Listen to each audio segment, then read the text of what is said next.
Hello all, welcome to the Lunar Sea Spire, Steven Universe fan podcast.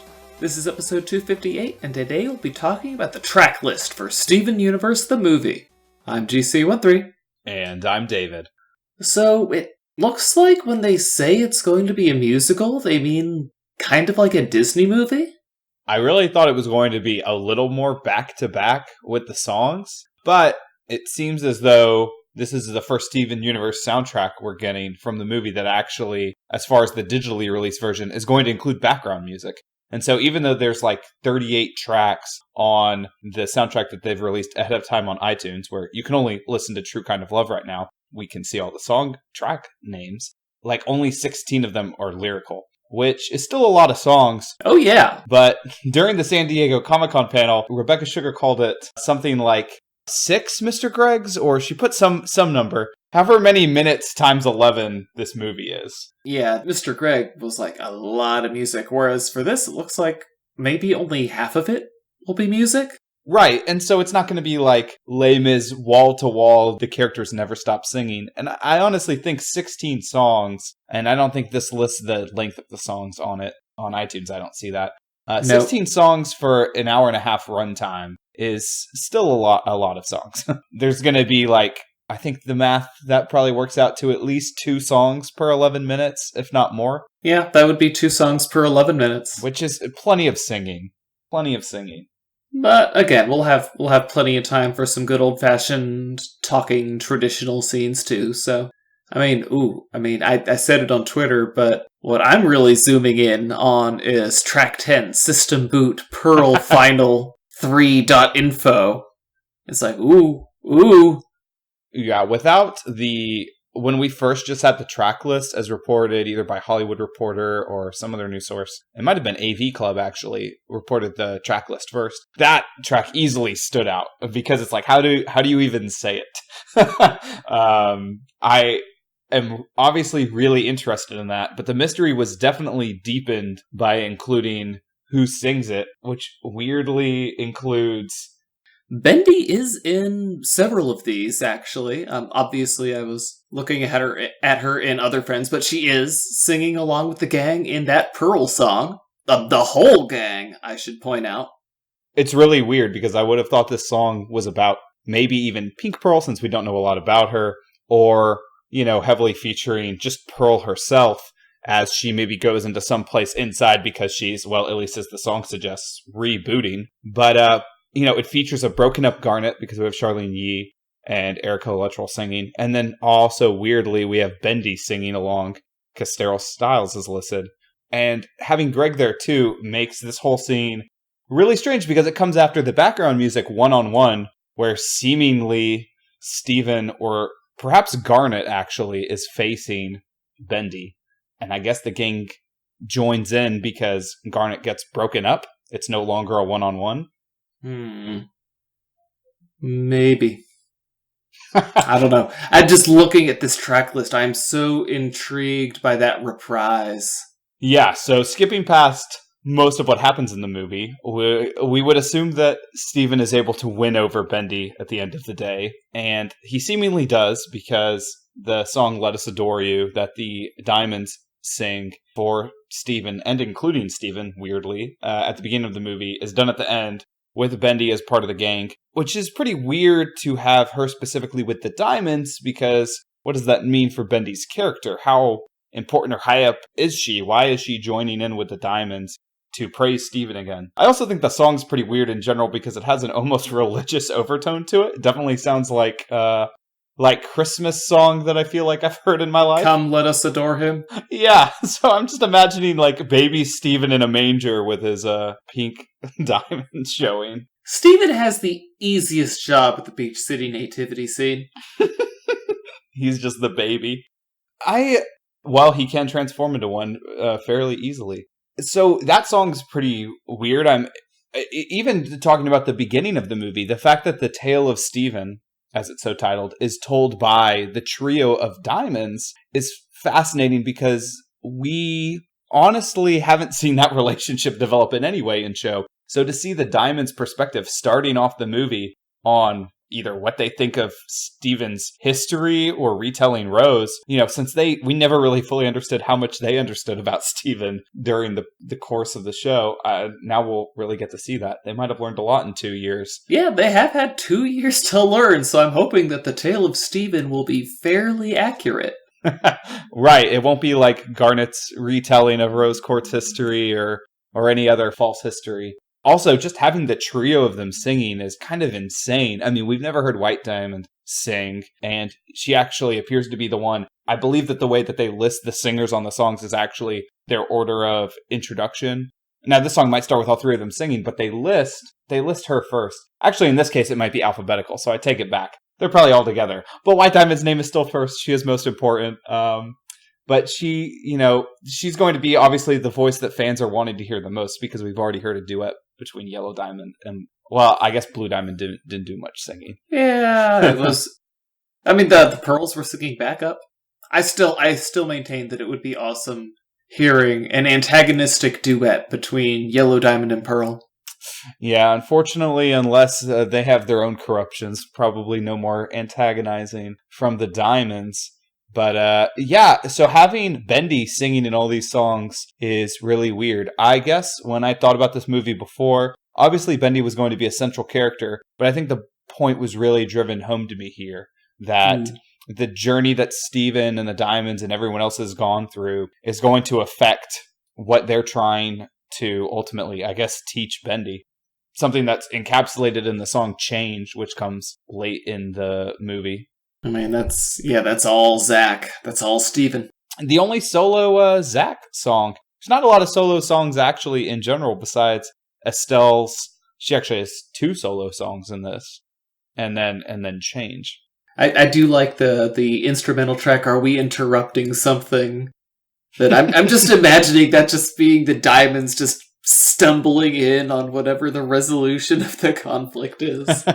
The background music names really give us a sense, even more than the songs, of what is happening in this movie. And it is definitely different than just what the trailer revealed to us. A lot of what happens in the trailer seemingly happens only at the very earliest part of the movie or near the very end. And most of the middle appears to be skipped. Yeah, basically all the stuff that you couldn't predict happening. Yeah, pretty much. Bendy's journey is super interesting, though. I mean, she appears to integrate with the gang early on, almost. Like, there's a reading of these track lists where she's not even an antagonist at the beginning.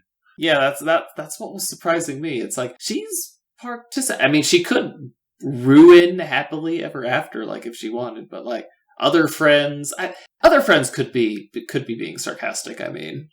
True, but let me look at this list again, because I think the Who We Are, which is sung by the backup Crystal Gems, also has... Does it have her in the listing? Yeah! Yes. But I'm just looking at other friends. She starts that off, and it could be an antagonistic song where, she has her verses and everyone else is like saying, I mean... Basically. Yeah, perhaps songs like Who We Are, which include her, are just more antagonizing, but I also don't understand how long fighting can keep happening. Like, if it's just Bendy as one gem, how can she really go from, like, interrupting their happily ever after to this whatever dramatic thing happens to Pearl to then another Who We Are song, and it just, like, keeps going?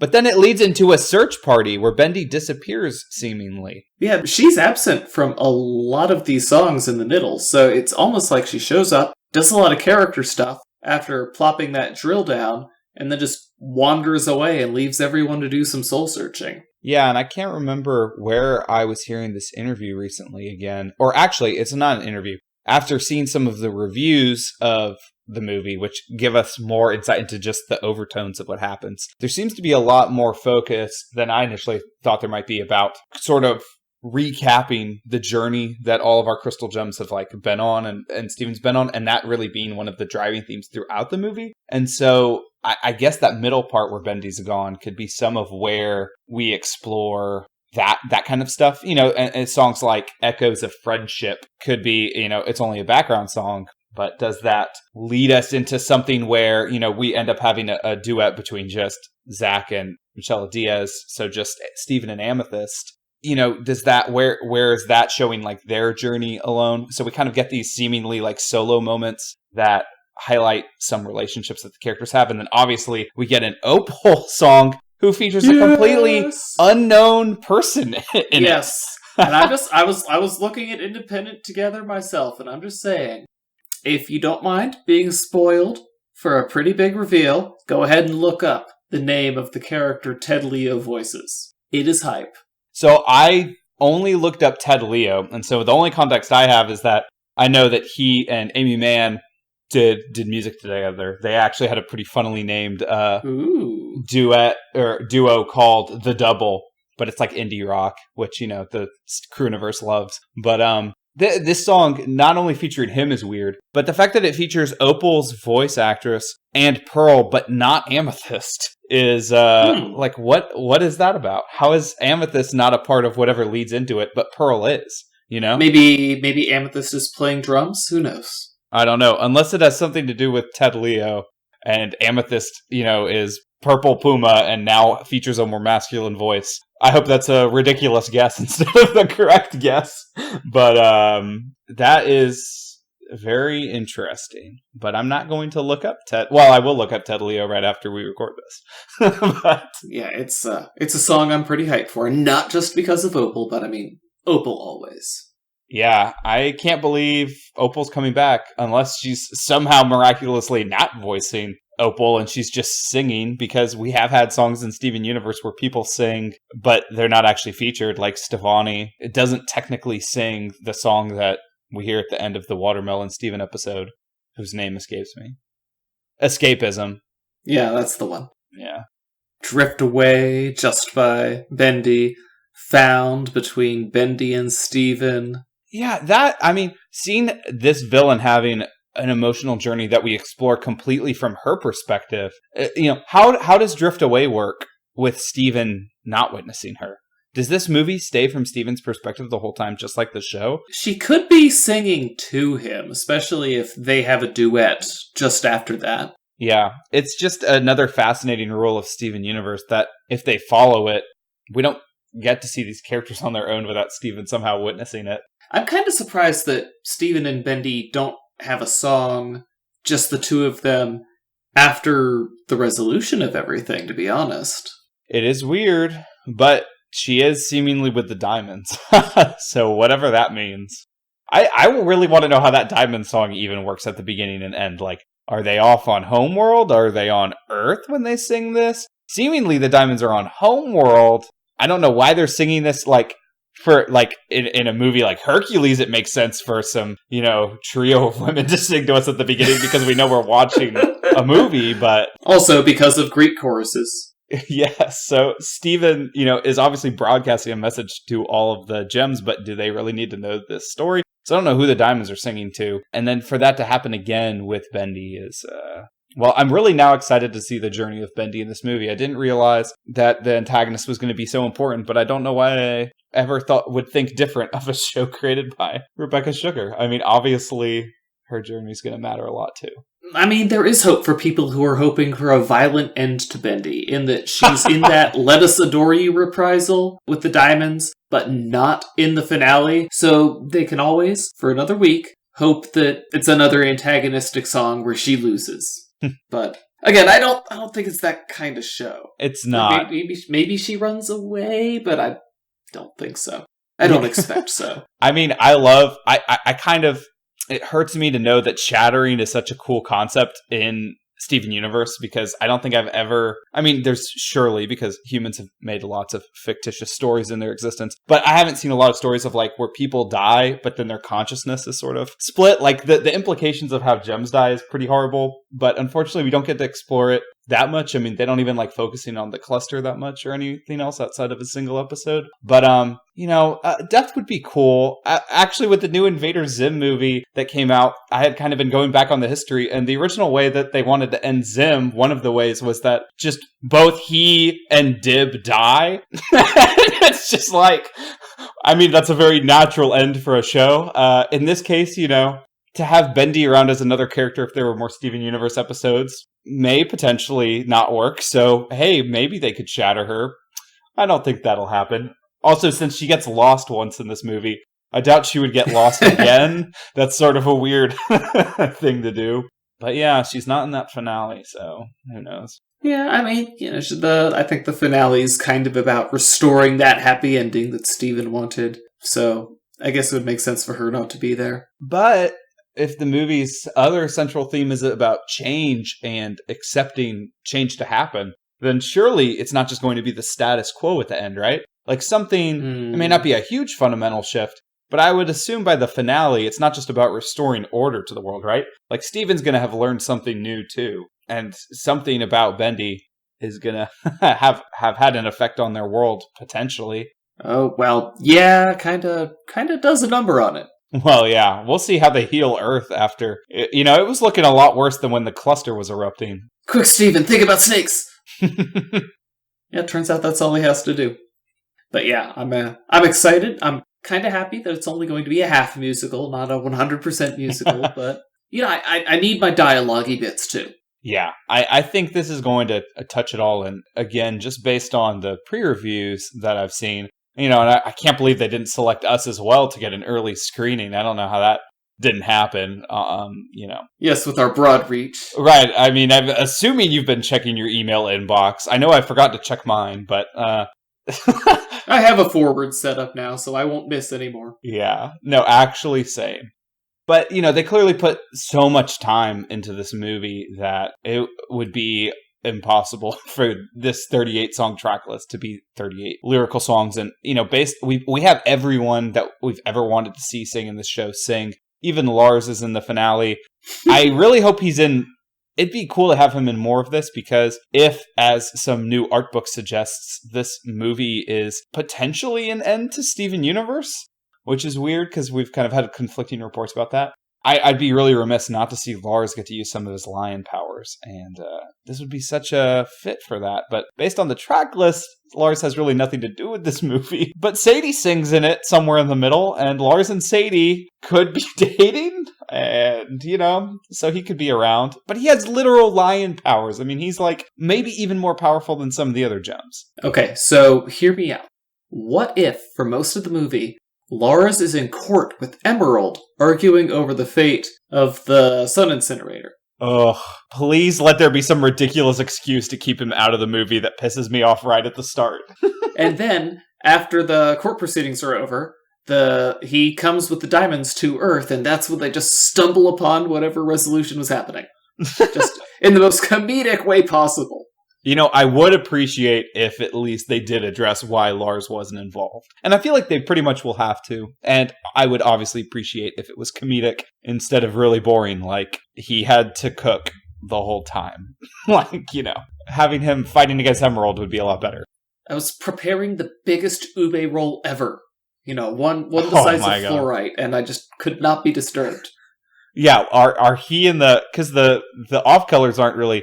Not only are the off-colors not really included, but really, this movie is not about introducing any of the new characters besides Bendy, because they're at least not featured in songs, which is a little surprising. But yeah, Lars and the off-colors sort of, if there was ever a reason to need a spin-off for them, their exclusion from this movie definitely supports it.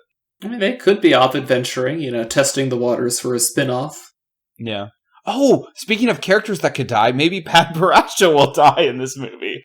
Oh, a man can dream. Never. Never will the sweetest Pat Parasha ever perish. Look, she's fine. If her version from the Lars spin-off comics ever was in this movie, that would be great. Like, if she just said a single sentence that wasn't, yeah, that would be super nice, cringy. That would be perfect. But she's also sweet just the way she is. That is the lesson I was supposed to learn. Yes. yes, it was. Wait, do we get this soundtrack a day before the movie actually releases? I think it's a day after. Okay. So that's smart of them. Yep. That would be really weird if it was the day before. Here, you can listen to the entire plot happening. Well, there are some people who are lucky who will be able to view it a day early, though, so some stuff might leak onto the internet, although I'm sure they'll be very respectful. I know Sophia wanted to go really bad, but the tickets apparently were just, immediately bought up. So, and it's not a day, it's a week. By the time this episode goes live, people should be getting ready to watch the advanced screening. Oh, for real? I thought it was August 2nd. It must have been, or September 2nd, but it wasn't. Yeah, okay, watch out, everybody. Yeah, so there may be spoilers online, but I feel like if there was ever a chance for fans of Steven Universe to respect, this would be now. I think that if there was ever a chance for people to make up false spoilers to confuse the people trying to give up real spoilers, this is a challenge the internet's going to rise to. Oh, that is such an evil idea, GC. That really makes me want to go create some new Reddit accounts right now. Ooh. Hello, everybody. My uncle is Nintendo, and I also saw the advanced screening. My uncle at Nintendo went to the advanced screening, and boy, did he have some things to say. Mario was actually in the finale. No, okay. Yeah. But anyway, guys, that's been us on the Steven Universe the Movie track list. The movie's going to be out in a week. Be ready. Until next week, though, I'm GC13. And I'm David. Don't forget to leave us a review on Apple Podcasts, or if this episode's on YouTube, smash that like button, y'all. Smash that like button and subscribe. Later, everybody. Our opening and closing music is by James Roach. For more Steven Universe fan-related content, please visit LunarSeaSpire.com. Thank you for listening.